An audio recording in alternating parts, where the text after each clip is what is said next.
Hello friend, how are you? Welcome to Tilpan Study Center. Today we are doing most important chapter of history. What is the topic today? भू राजस्व और मुल्कान और भू राजस्व की मांग का परिमाण।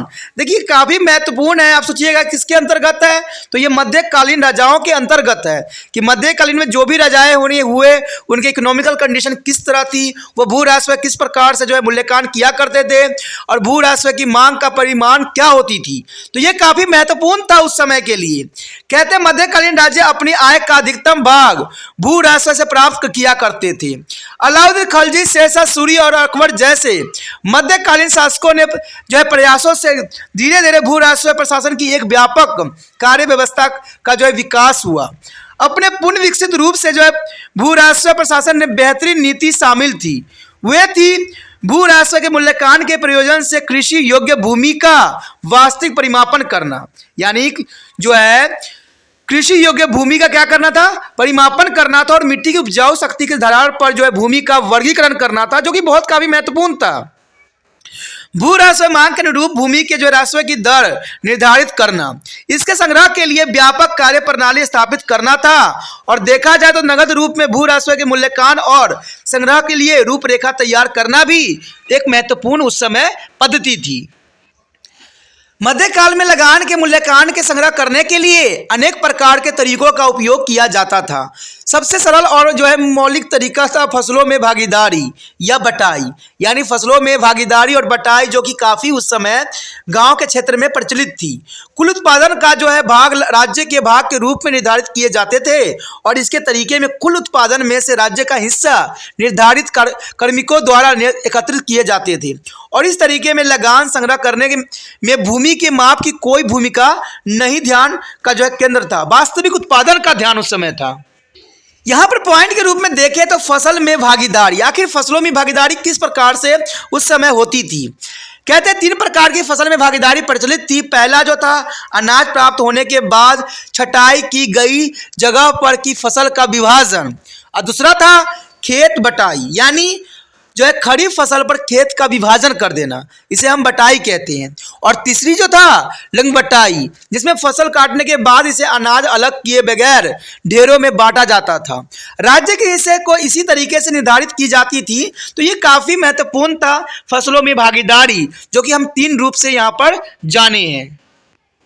दूसरे तरीकों में जिसे हम कानकूट कहते थे, भूमि का माप महत्वपूर्ण था। और इस तरीके में भूमि को पहले नापा जाता था और मापने के बाद भूमि के उत्पादकता का आकलन किया जाता था। नापे गए भू क्षेत्र की प्रति इकाई के अनुसार लगान की मांग निर्धारित करने के लिए शेरशाह सूरी ने आकलन के तरीकों को काफी सुधारा। कहते उत्पादकता का आकलन करने के लिए जिन 3 प्रकार की भूमि, यानी अच्छे, मध्य और खराब भूमि से दिया जा सकता था, नमूने के रूप में कटाई की जाती थी और एक औसत फसल हासिल की जाती थी। तो ये काफी महत्वपूर्ण था। राज्य की मांग औसत फसल के 1/3 हुआ करती थी, यानी 1/3 हिस्सा निर्धारित किया गया था, जो कि काफी महत्वपूर्ण था। प्रत्येक फसल के लिए प्रति बीघा के अनुसार लगान की मांग घोषित की गई थी, जिसे शेरशाह की राय कहते थे। अकबर के आरंभिक वर्षों में संपूर्ण साम्राज्य के लिए यही दरें अपनाई गई थी। यहाँ राज्य की मांग को एक प्रकार से नकार दिया गया था, परंतु उस वक्त उन पर लागू मूल्य के हिसाब से नगद रूप में भी एकत्र या भुगतान किए जा सकता था। इस तीसरे तरीके के जब्त कहते थे, क्योंकि इसे मूल्यांकन माप के आधार पर किया जाता था। प्राप्त फसल के आधार पर राज्य का हिस्सा निर्धारित किया गया था। अकबर के अधीन इन तरीकों में और सुधार किया गया था और सभी प्रदेशों को लगान मंडलों, यानी सर्कल्स या दस्तूरी में बांटा गया था। प्रत्येक दस्तूरी सर्कल्स के लिए विभिन्न फसलों के उत्पादन के आधार पर प्रति बीघा के अनुसार उनके नगद दरें और मूल्य आकलन किया गया था, जो कि काफी महत्वपूर्ण था। उसके पश्चात यहाँ पर एक इंपॉर्टेंट बात आता है कि भूमि का उस समय किस प्रकार से वर्गीकरण किया जाता था। देखिए भूमि का वर्गीकरण भी काफी महत्वपूर्ण था उसके समय में, यानी अच्छा, मध्य और खराब के रूप में भूमि को आवंटन किया जाता था। लेकिन फिर भी देखा जाए तो कृषि योग्य भूमि को नापने के बाद भूमि की उपजाऊ शक्ति के आधार पर इसे 3 बांटों में बांटा गया था, अच्छी, मध्यम और खराब भूमि। खेती करते रहने के आधार पर भूमि को आगे और 4 वर्गों में बांटा गया था, जैसे पुलास, परती, चच्चर और बंजर। पुलास भूमि वह थी जिसे हर वर्ष 2 फसल ली जाती थी।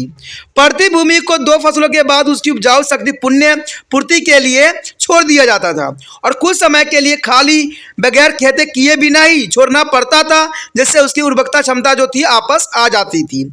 चच्चर भूमि वह अनुपजाऊ भूमि का टुकड़ा होता था जिसपे हर तीसरे या चौथे वर्ष के अंतराल पर फसल उगाई जाती थी और बंजर भूमि खेती के लिए उपयुक्त नहीं थी और इस पर शायद ही कभी खेती की जाती थी, क्योंकि ये एक तरह से बंजर भूमि थी जिसको करना आसान नहीं था। विभिन्न स्थानों के लिए हर वर्ष नई दरें सम्मिलित करने की समस्या हल करने के लिए आईने दहलासाला या 10 वर्ष के लिए उगाने की दरें अपनाने के जरिए किया गया था। इसके अनुसार किसी विशेष फसल के लिए पिछले 10 वर्ष की दरों को औसत को किसी खास फसल के लिए लगान दर के रूप में माना जाता था। फिर भी इन दरों को कुछ नियमित वर्षों के अंतराल पर बदल दिया जाता था और हर वर्ष आयतन नहीं किया जाता था। आरंभ में इस आगरा, इलाहाबाद, अवध, दिल्ली, लाहौर और मालवा प्रांतों में लागू किया गया था। यद्यपि किसी भी एक वक्त पर किसी विशिष्ट क्षेत्र की सारी भूमि को नापा नहीं गया था, इसलिए यह संकेत मिलता है कि जिन क्षेत्रों में भूमि का मापन किया जाता था वहां भी कुछ क्षेत्र ऐसे बच गए थे जिसकी भूमि का माप नहीं किया गया था।